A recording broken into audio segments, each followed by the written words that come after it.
गौतम बुद्ध और आलसी आदमी की कहानी। Buddha story in Hindi. गौतम बुद्ध अपने ध्यान में बैठे थे कि वहां पर एक आदमी आया। ये आदमी अपने आलसीपने से बहुत ज्यादा परेशान था। आलसी आदमी गौतम बुद्ध से बोला, महात्मा जी मेरी मदद कीजिए, मैं अपने आलस्य से बहुत ज्यादा परेशान हूँ। आप ही कोई उपाय बताइए जिससे मैं आलसीपन से छुटकारा पा सकूं। गौतम बुद्ध ने उस व्यक्ति से कहा, पहले मुझे यह बताओ कि तुम्हें क्यों लगता है कि तुम आलसी हो। आलसी आदमी बोला, सिर्फ मुझे नहीं, मेरे परिवार वालों को और मेरे आसपास के सभी लोगों को ऐसा लगता है कि मैं आलसी हूँ। गौतम बुद्ध ने फिर उससे पूछा, क्या तुम जानते हो आलस्य होता क्या है। आलसी व्यक्ति बोला, नहीं मैं नहीं जानता, किंतु मैं इतना जरूर जानता हूँ कि आलस्य बहुत बुरी चीज है। इसकी वजह से मुझे बहुत नुकसान हुआ है जीवन में। गौतम बुद्ध बोले, जिस परेशानी से तुम छुटकारा पाना चाहते हो, पहले उसके बारे में पूरी जानकारी ले लोगे तो उससे छुटकारा पाना आसान हो जाएगा। आलसी व्यक्ति बोला, भगवान इतनी बुद्धि तो मुझ में नहीं है, आप ही मुझे इस समस्या के बारे में जानकारी दीजिए। गौतम बुद्ध बोले, आलस्य एक मानसिक अवस्था है, एक विचार है जिसे जाने अनजाने में हम खुद ही जन्म देते हैं। आलस्य दो मूलभूत कारणों की वजह से ही जन्म लेता है, एक है शारीरिक और दूसरा मानसिक। शारीरिक कारणों में पहला कारण है गलत तरह का भोजन। हम सभी जानते हैं कि हमारे शरीर को भोजन से ऊर्जा मिलती है और यह ऊर्जा सजीव चीजों से मिले तो अच्छी, यानी कि प्राकृतिक रूप से जो हमें भोजन की वस्तुएं प्राप्त होती है उनसे अगर यह ऊर्जा मिले तो हमारा शरीर इससे अच्छी ऊर्जा प्राप्त करता है। इससे उलट यदि हम निर्जीव वस्तुओं से ऊर्जा प्राप्त करते हैं तो यह हमें आलस्य की ओर ले कर जाती है। दूसरा कारण हमारी शारीरिक गतिविधियां भी हमें आलस्य के चंगुल में फंसा सकती है। गौतम बुद्ध ने आलसी व्यक्ति को अपने शिष्यों की तरफ इशारा करते हुए कहा कि देखो, इनके चलने फिरने बैठने के तरीकों में तुम्हें कुछ अलग नजर आ रहा है। जब आलसी व्यक्ति कुछ समझ नहीं पाया तब गौतम बुद्ध ने उससे कहा, मेरे शिष्य जब भी बैठते हैं तो वे रीढ़ की हड्डी को एकदम सीधा रखते हुए बैठते हैं।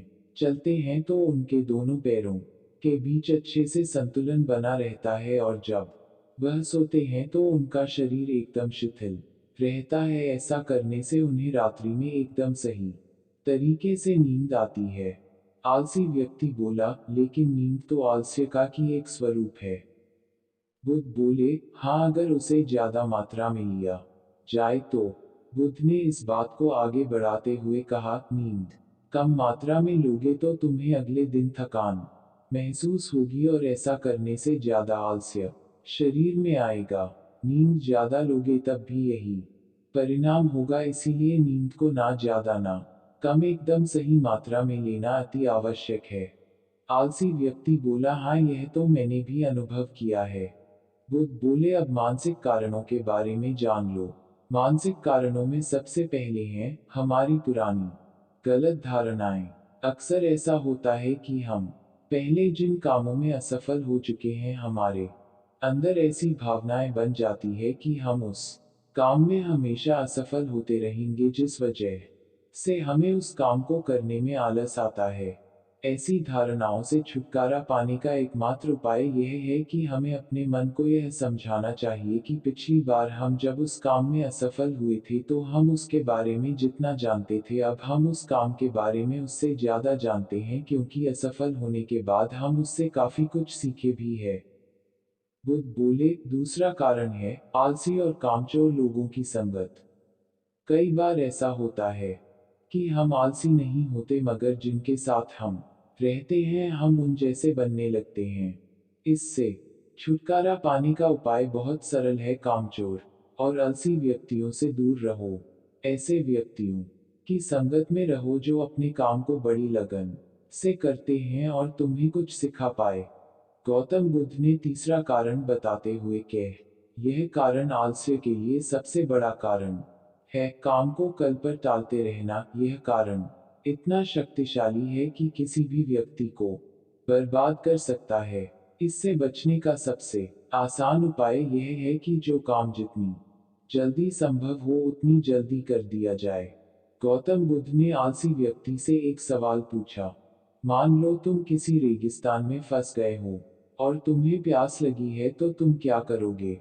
आलसी व्यक्ति बोला, मैं जल्दी ही रेगिस्तान के आसपास कोई गांव की तलाश करूंगा या ऐसी जगह की तलाश करूंगा जहां पर मुझे पानी मिल सके। गौतम बुद्ध बोले, अगर तुम्हें काफी देर ढूंढने पर भी पानी ना मिले तब तुम क्या करोगे?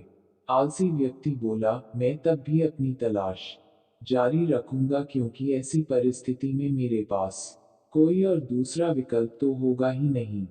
गौतम बुद्ध बोले, बिल्कुल सही, और यही है मानसिक स्तर पर आलस्य का चौथा कारण। किसी भी निश्चित लक्ष्य का ना होना, यह भी आलस की ओर लेकर जाता है।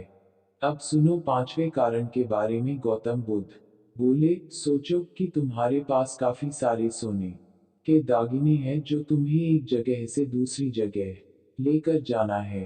तुम चलते चलते थक जाते हो और किसी पेड़ के नीचे बैठ जाते हो और तभी तुम्हें दूर से तुम्हारी तरफ दौड़कर आ रहे डाकू दिखाई देते हैं। तो क्या तब भी तुम आलस करके वहीं बैठे रहोगे, या ऐसी परिस्थिति में तुम वहां से उठकर दौड़ने लगोगे? आलसी व्यक्ति बोला, जी मुझे वहां से दौड़ना ही पड़ेगा, नहीं तो मेरी जान और सोने के दागिने दोनों खतरे में पड़ जाएंगे।